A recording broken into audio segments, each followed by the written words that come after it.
Good morning. Welcome po sa press briefing ni Presidential Spokesperson Ernesto Abella. Good morning, sir. Good morning. I'd just like to begin by making reference to 2 or 3 points, and then we'll be open to a few questions. All right. Regarding a newspaper headline that says courts are out to stop slide into anarchy, I'd just like to say that the actual statement of Chief Justice Maria Lourdes Sereno was actually a statement of the court ideal that the judiciary's role is to keep the social fabric intact, to address people's cry for justice, and thereby prevent society's descent into anarchy. The statement is very clear that it was a simple explanation and not a statement on the state of things. In connection, we'd also like to make reference to Chief Justice Sereno's statement about graft-triggered TROs. The statement is in reference to the response of the High Court regarding the alarm that President Duterte raised that there are judges who receive bribes from losing bidders to halt government projects.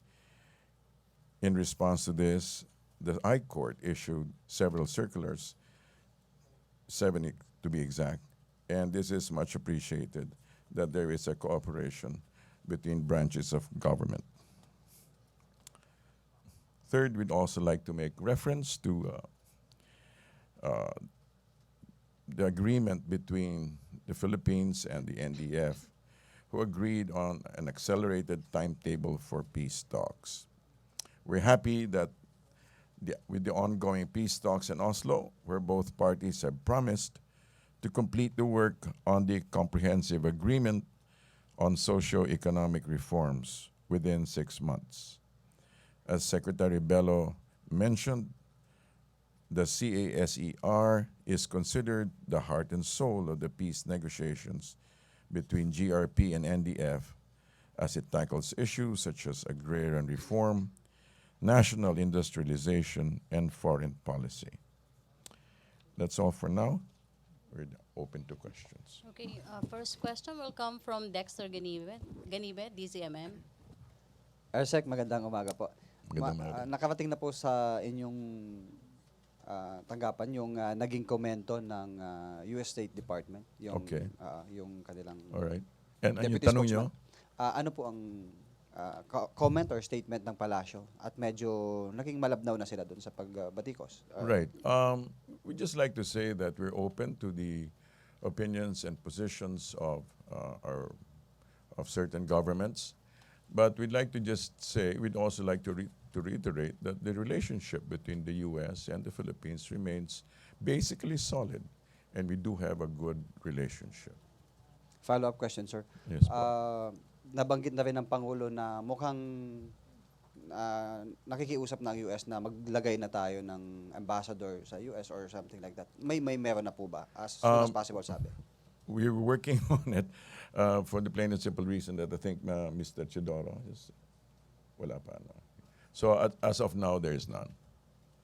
There is none, but we're working on it. May follow-up question? Maricela Lili, TV5.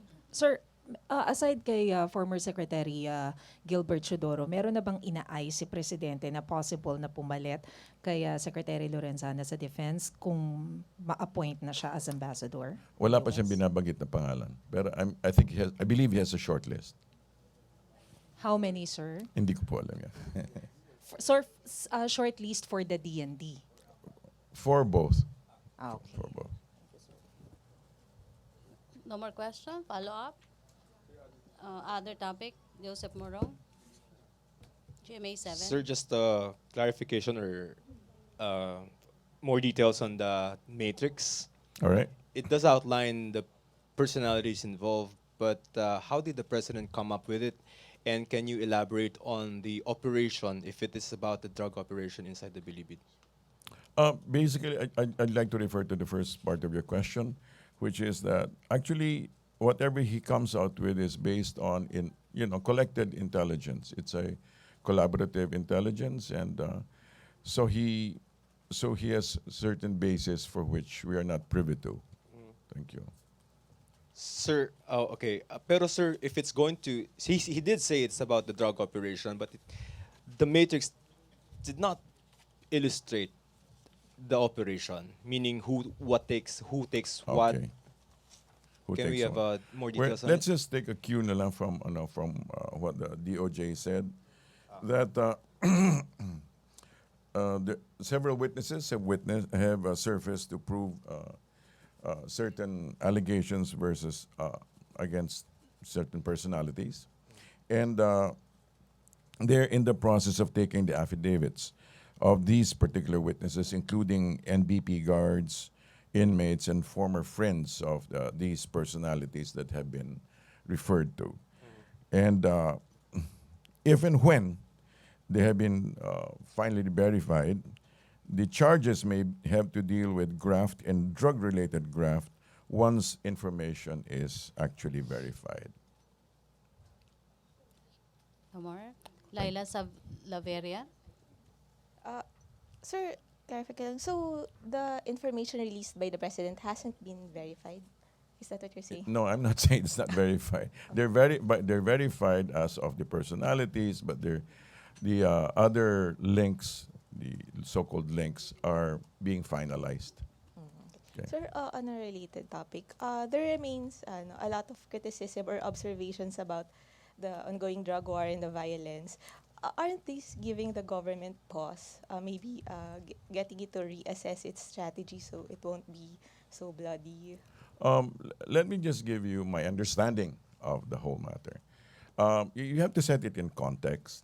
You know, you have to set the whole operation, the whole campaign in context. That from where the president is and from where the president stands, what he sees is basically a nation that is really has really entered into the moss of narcopolitics, when people who are in government and people who are in authority have consciously made choices that actually allow the proliferation of drugs. So he frames the whole matter in terms of a war. He frames a war, and he actually brings out and highlights the fact that the 600,000 surrenderees is simply almost a tip of a large iceberg of how deeply this frightening drug is being used in especially in the lower sectors of society. So basically, the president's concern is to staunch the supply that's coming in to the country, and to make sure that the demand is stopped. Sir, but as to the strategy or the approach, are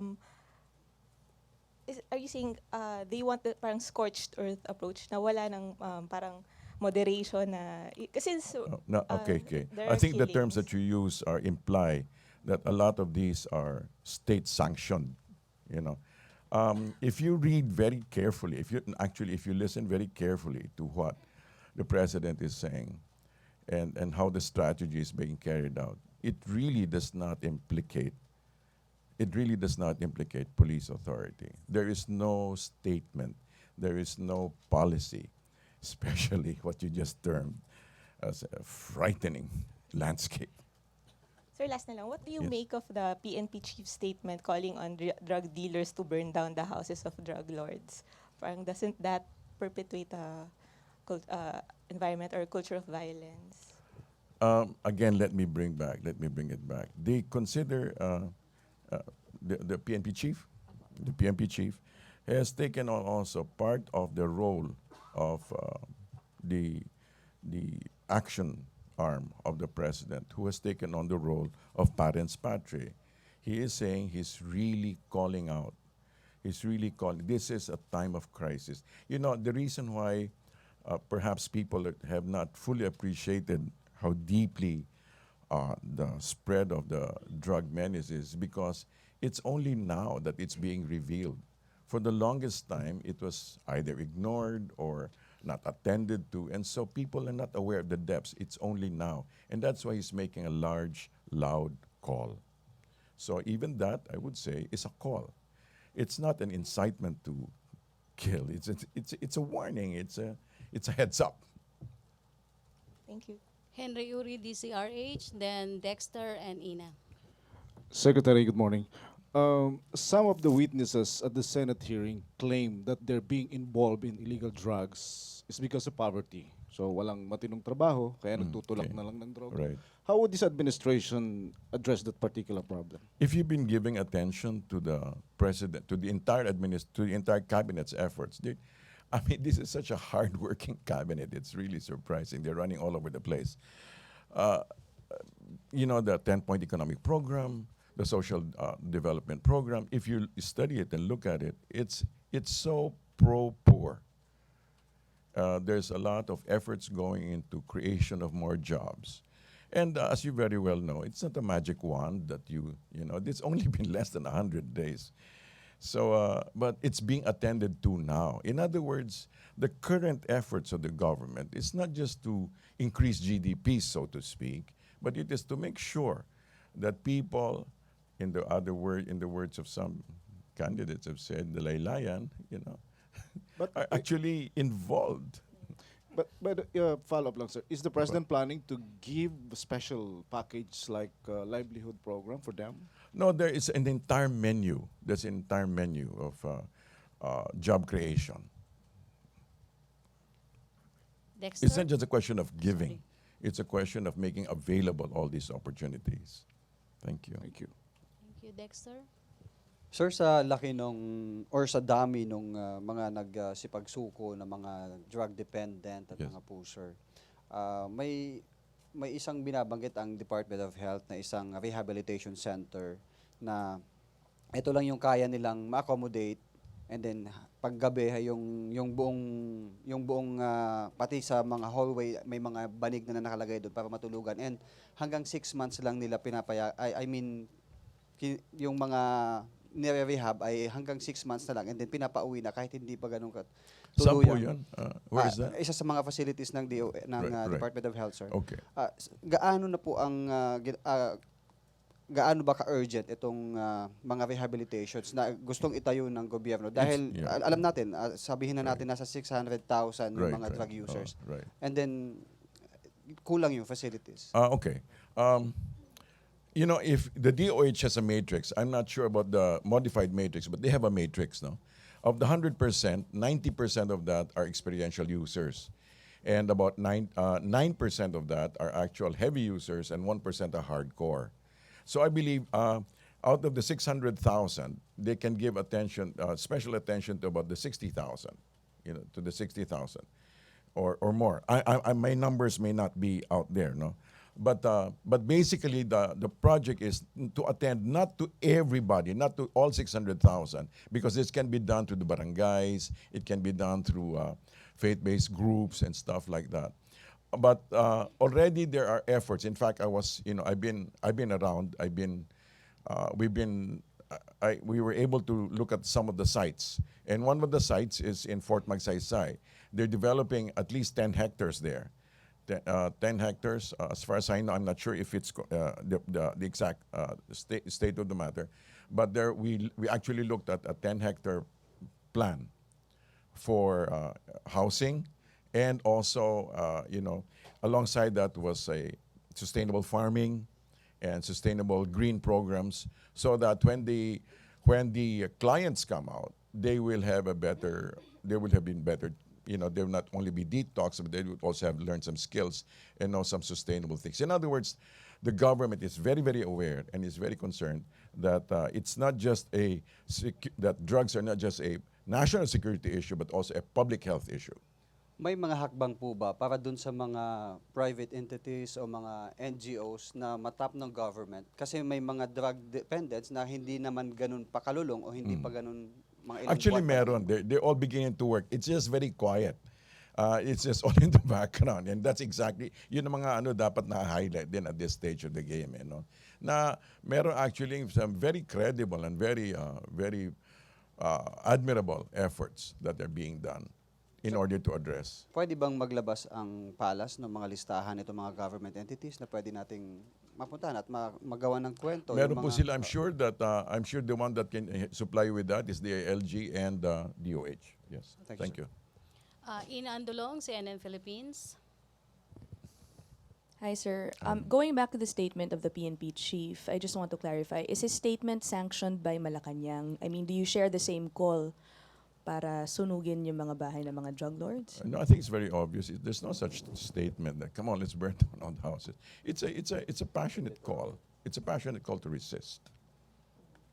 Joseph Morong.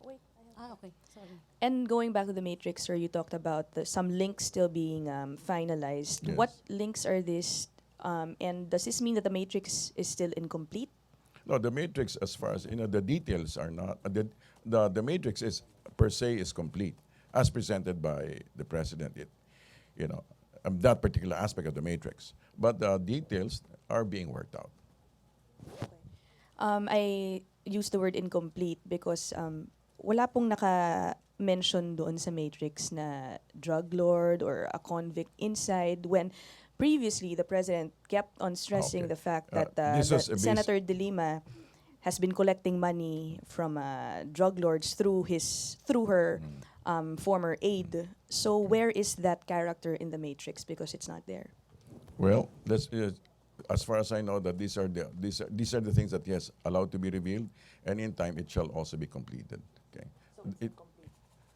Well, like I said, in that particular aspect, that particular aspect where he wants to link certain personalities, it's foundational. It's foundational. Joseph Morong. Sir, just a quick clarification. Yung sa Fort Magsaysay, sir, weren't you referring to the penitentiary or dalawa yung binibuild natin? No, doon? that's dalawa. Aside from the dalawa. penitentiary, there's a rehab center, right? Okay. And then, sir, just so it comes from you, the drug-related graft case will be filed against whom, sir? The graft related. The drug-related graft case will be filed against whom? Against the leading personality in the matrix.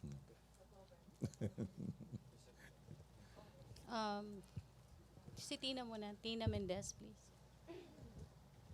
Sir, there is a report sa BBC about female assassins in the Philippines. Mhm. Here in Manila, they are hired for 20,000 per hit Okay. of yung they kill yung mga identified drug personalities. I see. Any comment? None. Why? I don't know about it. Okay. Sir, is the government not going to look into the matter? Sir? Well, I'm sure they are, but at the present, it has not been part of the landscape, of the media landscape. Sir, sa pa-filean, target personalities, pa-filean ng kaso related to the matrix, does that include Congressman Espino?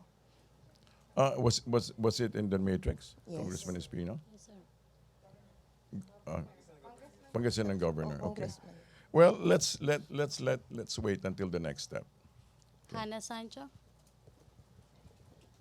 Morning, Secretary. Sir, Yes. na-mention ni President Duterte sa Davao, yung nakatanggap na ng 50 million ransom yung Abu Sayyaf para dun sa Norwegian kay Saking Stad po. Yeah, okay. Saan po galing yung ransom? I'm not privy to that, but I think it was also raised by third parties. Pero yung position natin, sir, no ransom policy pa rin po ba? Ng Not from the government. government? Not from the government. Okay. Ransom not from the government. Pero okay sa inyo yung ransom, pero wag lang galing sa government. Well, Or that is hindi ini-encourage po dahil sa natin. akin. No, sinasabi ko po na the government is also no ransom policy, right? Okay. Pero ini-encourage natin o hindi doon sa ibang We don't encourage if they make negotiations that is their negotiation. Sir, may ano pong status dun, sir, sa ginagawa ngayon ng mga security forces natin para makuha yung si Saking Stad po? Kasi Yung, di ba may the order Norwegian, po yeah. yung Pangulo Yeah. na. I believe they're pulbusin working na. quietly. Okay. Henry Ure. Sir, clarification lang. Yung Governor Espino na nasa Matrix, yun ba yung governor na binabanggit na ng Pangulo na kasali sa papangalanan niya in the next few days? I'll check that, okay? About the Spino. Okay. We'll clarify it. We'll get back to you on that. Okay. thank you. Okay. No more? No, One last question. One last question, Ross Cos. Good morning, sir. It has been a month since po pinirmahan ng Pangulo yun pong executive order on FOI. Yes. Ano na po nangyari doon po sa There's a booklet inventory? actually. Huh? Sa inventory po ng exceptions, nakapagpasa na po ba ang DOJ? Meron na po siya. Kailan po Kailan ba ipapublish? Yung Si Second Dinar had actually a draft the other day. Dala-dala niya actually. Including the exceptions. Let's check. papalabas daw. Ipapalabas. Okay. As soon as he's, but there is actually, but that's actually a draft version. Yung binigay niya. I believe it's complete. I believe it's complete, huh? I believe it's complete. Okay, thank you. Sir, last Thank lang you. daw. Okay, one last. Final question, Joseph Morong. Sir, China lang. Ang sabi ng People's Daily, I think this is the paper of the Communist Party. Ang sabi is that there's no chance for any talks to proceed if we do not abandon yung arbitration ruling. All right. And we have limited cards to play, they say. All right. You're talking PPD, right? Yes. That yun yung kanilang local paper, Yes, right? sir. That's local paper. Mas may siguro intindihin natin na meron silang pananalita sa labas at meron silang pananalita sa loob. Yung pong binanggit nyo, para sa kanila po yun. Marami pong salamat. Okay, thank Good you morning. Malacañang Press Corps. Thank you Presidential Spokesperson Ernesto Abella. Back to our main studio sa Radyo ng Bayan at PTV.